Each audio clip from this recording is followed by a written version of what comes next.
Good morning বন্ধুরা, মমিতা কিচেনের ব্লগে তোমাদের জানাই অনেক অনেক স্বাগত। বন্ধুরা, আশা করি তোমরা সবাই অনেক ভালো আছো। আর আমি তো ভালো, আমাকে থাকতে হবে। প্রকৃতির নিয়ম অনুযায়ী প্রতিদিন সূর্য ডুববে, প্রতিদিন আবার সূর্য উঠবে, সেই নিয়ম অনুযায়ী আমাকে ভালো থাকতেই হবে, কিছু করার নেই। তো দেখো, ভিডিওটা অনেক দিন আগের। তো আমি যাচ্ছি মামার বাড়ি, আর ঠাকুমা যাবে ঠাকুমার বোনের বাড়ি, তারপর পিসির বাড়ি, আর আমি যাচ্ছি মামার বাড়িতে। তো ভিডিওটা ছিল যখন বিশালগড়ের মেলা, তখন মানে আমি গিয়েছিলাম, কিন্তু ভিডিওটা আমি অনেকটা বিজির জন্য, একটু ব্যস্ততার জন্য ভিডিওটা পোস্ট করতে পারিনি। তাই আমি যখন ভিডিও করতে করতে যাচ্ছি, সবাই কীরকমভাবে আমার দিকে তাকাচ্ছে, আমার এতটা লজ্জা লাগছে। আমি ক্যামেরা পুরো নিচের দিকে নামিয়ে দিয়েছি। আর যেখানে এই দোকানগুলি দেখছো, সেখানেই মামার বাড়ি দেখবে আমি এখন ঢুকবো। আর ক্যামেরাটা আমি নিচু করে ঢুকছি, কারণ কি না কি ভাববে। তো দেখো, সাইডের দোকান, আমি দোকানগুলির মিডল দিয়ে মামার বাড়িতে ঢুকলাম। আর গিয়ে দেখি আমার মশাতো বোন টোন সব, ওরা আগের দিন এসেছিলো। আর আমার যেহেতু ট্যাট এক্সাম ছিল, আমি পরীক্ষা দিয়ে তারপর আমি গিয়েছিলাম। তো ওই দিন আমার জন্য ওদের বাড়িতে মাতুল অন্ন রান্না করা হয়েছিল। আর অ্যাকচুয়ালি আমি বাড়ি থেকে খেয়ে গিয়ে, আমি খাবার টাবার খেয়ে তারপর গিয়েছি, কিন্তু কিছু করার নেই, ওদের জোড়াজুড়িতে আমার আবার গিয়ে বসতে হয়েছে। তো আমি কিছু খাইনি, আমি শুধু ডাল দিয়ে একটু নিয়ে বসেছিলাম। তো দেখো, এখানে ওরা সবাই খাচ্ছে, তা আমি ওদেরকে সবাইকে একটু ভিডিও টিডিও করে নিলাম। তো বললাম যে এগুলি স্মৃতির পাতায় থাকবে। অনেকগুলি না ফটো ছিল। তো দুর্ভাগ্য বিষয়, তো যখন আমি হোয়াটসঅ্যাপ চ্যাট ক্লিয়ার করি, তখন আমার সবগুলি ফটো উড়ে যায়। তো তারপর দেখো, আমি বসে গেছি। তো আমি শুধু ডাল বেগুনি দিয়ে, অল্প অল্প এইটুকুই ভাত দিয়ে, আমি সবগুলি দিয়ে আমি একটু একটু করে কী করে খাবো বলো।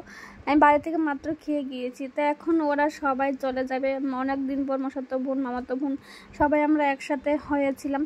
তো যদি পারি আমি একটা ফটো লাস্টে আমি অ্যাড করে দেবো। আমার কাছে ফটো একটাও নেই, সব ফটো আমি আমার ভুলবশত আমার ডিলেট হয়ে গেছে। ফটোগুলি থাকলে আমি একটা ভিডিও করতাম।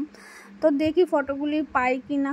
যদি পাই তাহলে আমি একটা ভিডিও ছাড়বো, সেটা মধ্যে আপনার চ্যানেলে থাকবে, বলো ব্লগ চ্যানেলে থাকবো না। তো দেখো, সবাই বেশিজন যদি ক্যামেরাম্যান হই, কার দিকে কে তাকাবে সেটাই কনফিউশন হচ্ছে। তো কয়েকটা ফটো যদি দিয়ে দিতাম ভালো ছিল। তো থাক, কিছু করার নেই, আমি ওই চ্যানেলে সবগুলি ফটো দিয়ে আমি একটা ভিডিও একটা পোস্ট করে দেব, তোমরা সবাই বন্ধুরা দেখে নিও। তো দেখো, এখানে আমরা সবাইকে একটু একটু করে দেখিয়ে দিচ্ছি। তো ভিডিওটা যেহেতু আমি এইভাবেই করেছিলাম, তো ভিডিওটা এইভাবে আছে। তো এখন সবাই বলছিল দিদিভাই প্রতিদিন ডেলি ব্লগ শেয়ার করো, কিন্তু সত্যি মন মেজাজ একটু ভালো থাকে না, কি করে ডেলি ব্লগ শেয়ার করি। তো চেষ্টা করবো প্রতিদিন কিছু না কিছু একটু একটু করে ডেলি ব্লগ দেওয়ার। জানি না কতটুকু পারবো, বাট চেষ্টা করব। একদিন ছাড়া ছাড়া হলো একটু একটু দেওয়ার চেষ্টা করব। তারপর দেখো, ওরা চলে গেছে বাড়িতে, আর আমরা এসেছিলাম মেলাতে। তো মেলাতে এসে নাগরদোলাটাকে দেখছিলাম। এটা মামাবাড়ির যে ব্যালকনি আছে, ওইখান থেকে দেখা যায়। আমি মোটামুটি লাইভ যখন করেছিলাম তখন তোমরা সবাই দেখেছো। তারপর দেখো, সেখানে আমি মালাই আইসক্রিম খেতে গিয়েছিলাম। তার আমার গলার অবস্থা তো বুঝতেই পারছি, মেলাতে এই আইসক্রিম খেয়ে আমার গলা এখনও ঠিক হয়নি, এখনও গলার অবস্থা খারাপ। আর এই আইসক্রিমটা আমি খেতে পারিনি, কারণ বানাতে একটু নাকি টাইম লাগবে, তা আমার সহ্য হয়নি, আমি দাঁড়াইনি। তো তারপর আমরা গোলা টোলা আমরা এসব খেয়েছিলাম, আইসক্রিম খেয়েছিলাম।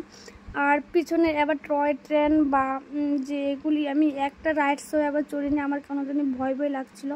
আর উনি দেখো কত সুন্দর করে গোলা বানাচ্ছিল, এটাকে আমি একটু ক্যামেরা বন্দি করলাম। গোলা খেতে কার কার ভাল লাগে বলবে, আমার ভালো লাগে, কিন্তু যখন এটা এই ফ্লেভারগুলো যখন চলে গিয়ে যখন বরফটা চলে আসে, তখন আমার একটু ভাল লাগে না। তো বন্ধুরা, ভিডিওটা বেশি বড় করব না, কয়েকটা ফটো দিয়ে ভিডিওটা শেষ করে দিচ্ছি। আমার এই ছোট্ট ভিডিওটা কার কেমন লাগলো অবশ্যই কিন্তু কমেন্ট করে জানাবে। আজকের মতো ভিডিওটা আমি এখানেই শেষ করে দিলাম। ফিরে আসবো নতুন একটা ভিডিও নিয়ে। আর এই ফটোটা হলো লাস্টের যে ফটোটা দিলাম, এটা হলো আমার সবাই মামাবাড়ির একটা সদস্য। চলো বাই, এখানে শেষ করলাম, টাটা।